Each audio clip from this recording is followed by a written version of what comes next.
Hi guys. Okay, my name is Charlie and I'm sitting here with my service dog Barbie, and I'm still working on my podcast now, but I wanted to start putting out little YouTube videos that it's too long to cover in a TikTok, and so I'm going to pick a subject and we're going to talk about it, and that's what we're doing here. This is such a hot topic in both the service dog community and apparently outside of it. I thought that I would make my first topic about access issues. Does that make sense? So issues that I've had with regular people taking my service dog out, um, reflections on me and how I feel about that, what I could do better, what I recommend you do, and then kind of reflect on these experiences. There's two that stand out in my head that I'd like to talk about today. So I'll get into that. First time I was ever denied to get in somewhere with my service animal was at a OBGYN office, which is crazy and sucks. And when it happened, it really, really affected me. I talked about this on my TikTok a little bit, but essentially what happened is I went to go to an OBGYN office. Why is that so hard to say?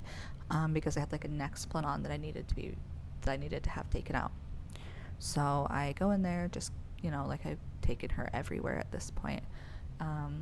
And there's a nurse that stopped and just did this to me and said, "No." And I said, "Okay, what?" I just pushed it, and I was like, "What's no?" Because she never said no this, no that. And she goes, "The dog." And I'm like, "Oh, well, excuse me, ma'am. Actually, in the state of Florida, I am allowed to have my service animal here." And she goes, "We'll see." And then she leaves. And then this turns into a big giant mess while I'm still at the OBGYN office. There's other patients in the room. So I go, and I just sit, and I called my spouse, let them know what's going on. And because they dropped me off, I was like, probably gonna have to leave. And so a receptionist comes in to talk to me and starts asking really weird questions like, "Hey, is that a doodle?" I'm like, "No." Just really weird questions. And I was just like, "Oh, but by the way, your nurse did this to me." And she hears this and she comes out and she starts just going off, "I did not do that. You're lying on me. You're lying on my name." And I wasn't. She literally did that when I came in. And it goes back and forth. My husband comes to pick me up. We get her name, kind of, because it went back and forth. She wouldn't tell me her name for a long time, just because I needed to know who I should be upset about or who I should be talking to management about when I call. So we call the next day, and to my surprise, they know who I am. They know about the situation, and they're actually telling me that they will not talk to me unless I go through a lawyer, which was a lot. They just said that the clinic, it was a call system, and they went back and forth with the clinic, and the clinic said that they will not speak to me without a lawyer present. So I don't know what that means. I don't have money to just frivolously go sue an OBGYN office when I'm just trying to get my neck split-on taken out because it was past due. So that was a nightmare. And we tried to email the upper management even above them, and they didn't reply at all after they figured out who we were. So I still don't know what to make of this. And like I said, for a long time afterwards, it really shook my confidence up. I had a really hard time wanting to go out because I was scared that I would be treated that way, or that I would need something and someone would be weird about it. And while I've had my service dog, her name is Barbie, we'll probably do a whole introduction video here on YouTube. My dog Barbie has gone so many places with me at this point. So there's been a lot of places that have been incredibly accommodating, I think. We've been to Disney World. We've been to other doctors' offices that are wonderful to us.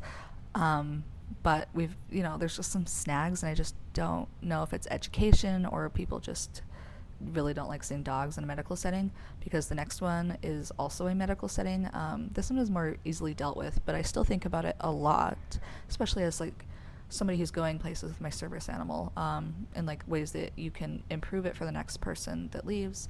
So I just got out of the hospital for a week, and that was rough. And at my hospital, and I think probably most hospitals, your service animal is allowed to come see you, but I couldn't leave my room So my spouse would be like a co-handler while he was there. They can't deny you based on like, oh, we can provide this service. Like that doesn't really work like that. So you're allowed to bring your service animals into a hospital setting, as long as it's not like sterile and things like that. And I mean, it's good to like talk with your nurse, but all of the nurses and stuff knew what was going on. She was there for days at this point. But my husband was going to take her to me, and the security guard, well, there's a couple things. A security guard stops him and asks for his ID to show, but also for the dog's ID. And I was like, oh, maybe he was being silly. And he's like, oh, no. He was like dead serious. He said that guy kind of like let him go, and it wasn't a big deal. But there was another guy who asked and stopped him and was like, well, where are you going with the dog? Do they know about it? You know, do you have ID? Like all this mess of a questions that you're just not supposed to ask. And so he goes and tells me that, and I'm just like, okay. And so here's what I think happened is he told him no, that like that's not how this works. And I think it made the security guards like mad, or like was like, oh yeah, watch this. But it kind of fell back on them, and I'll tell you about it. So they send up some type of like disability coordinator to my room to investigate or talk to me. And he has a little pamphlet in his hand that's talking about like things you can ask about service animals. And he just kind of comes in and like pokes his head around and looks, and he just asks if everything's okay. And I said, you know, everything's been pretty good, but there's one thing, and I think your security guards down at the lobby are asking questions that aren't 100% legal. And he goes, oh. He was like very like concerned about that. So I explained the things that they were asking me, and he goes, no, like you're not allowed to ask that. He's like pulling out, you know, this guy probably has been looking forward to this for his entire career. He pulls out his pamphlet. He goes, no, we're allowed to ask like these 2 questions. And then we like got over that, and like he's like, no, we're gonna talk to them. And he was trying to figure out like who it was, and I'm sure they did. I'll get into that. But he was also telling us that they have like new facilities for service dogs to go to the bathroom and stuff like that, and was trying to explain to me how that works and where that's at. And that was great. But I'm quite sure that he went and talked to these security guards, because when I left the hospital, which I think it was that day or the day after that I left that this all occurred. It was a couple of days, but like the last one where I got to talk to him. And the nurse is wheeling me out with my husband, and I have my service dog in my lap. And they are giving me this death stare from behind the desk. Like, you could tell that they were just like, oh, that's the one. And I'm sorry that you probably got yelled at, but you probably won't do it to another one. You know what I mean? You will ask the correct questions. You will ask them, is this a service dog, and what tasks do they perform? That's all you will ask, and you will not harass people or visitors or anything ever again. Hopefully that's a lesson. And I think that's what I try to do, and that's what I was reaching out to when I was dealing with the doctor's office that denied me too.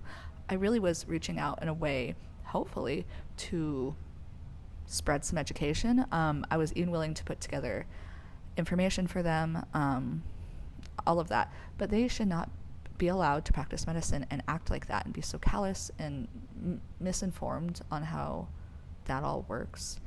And hopefully, right, that there's somebody around, like the disability coordinator that came up and spoke to me, who's like, no, that's actually wrong, and that's not how we're supposed to do it.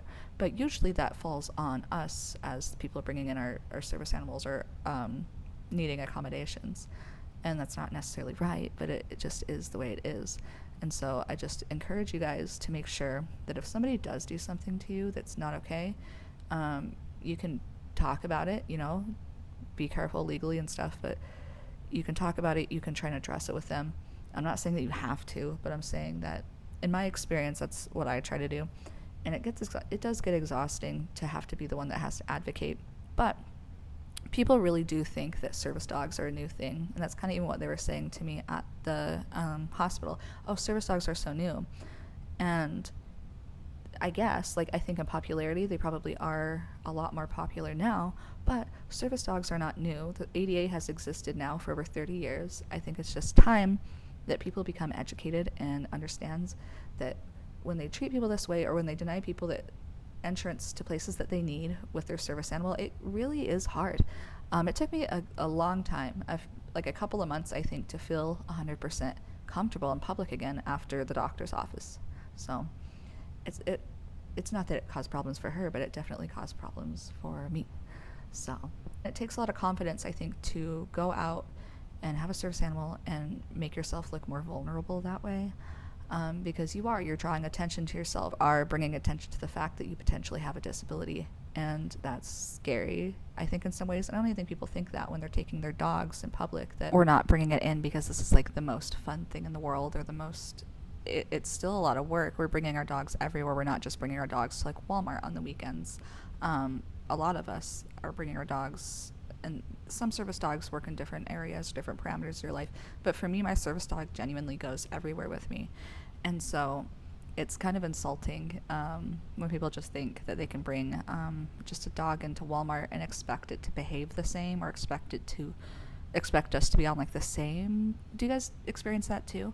Sometimes when I go into like Walmart, and Barbie like doesn't mind that there's a dog. She does take notice if a dog's like barking at her, which has happened before, but we can easily correct and move on. But sometimes there's people that just have like dogs in there, and they're not really quote unquote bothering anyone, but they'll see me and they'll see that I have a dog too, and it like, it's almost like a Jeep wave, like they're like, but their dog's in like a shopping cart at Walmart, and I'm just like, I don't think that we're quite the same either. I'm glad that your dog's not ripping my dog apart, but I'd rather not be in the grocery cart or here at all, and I think your dog would probably rather be home too. I don't know, that's just how I feel about it. Yeah, leave your dogs at home, that kind of good stuff. Leave your regular dogs at home so I can take my service dog, and other people can take their service dogs safely and peacefully, you know? I don't know. That's just a side note, a side ramble, if you will. To wrap it up, service dogs have access rights, and if you're a service dog handler, don't feel bad about speaking up sometimes, because sometimes it is helpful and other times it's not, but you're not alone in the experiences that you're experiencing. I think I've seen a lot of people where they'll have experiences out and about where it's almost the exact same. It's like I could have wrote about it as well. So I think we all kind of have experiences like that, and I think we're all kind of united and understand each other. What I really would wish would happen is there'd be a general better education for everyone, for kids, for adults, because it seems like there's a lot of people who still don't understand, aren't educated, even though it seems like they would have the time in the 30 years or so to do so.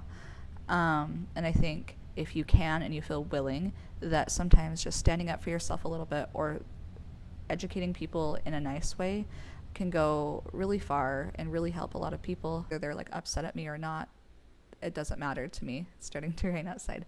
That doesn't matter to me. What does matter is they won't do it to the next person. Hopefully they'll be better educated.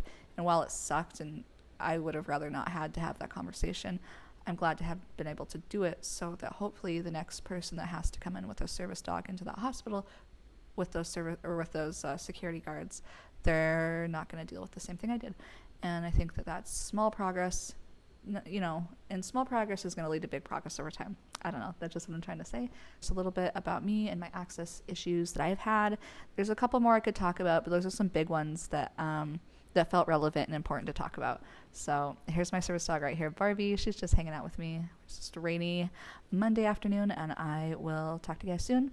You guys can follow me here on YouTube and anywhere basically at It's Barbie Paris. And if we're not there, because that one was taken for some reason, there's a couple places that it was, we add an extra S. So you can find us just about everywhere. We're lingering on Tumblr. I'm not on Twitter anymore. We're on Facebook. We're on Instagram, TikTok, you name it. Barbie and I are in the middle of our media world takeover. So I'll talk to you guys later. I'll see you guys soon. All right, bye.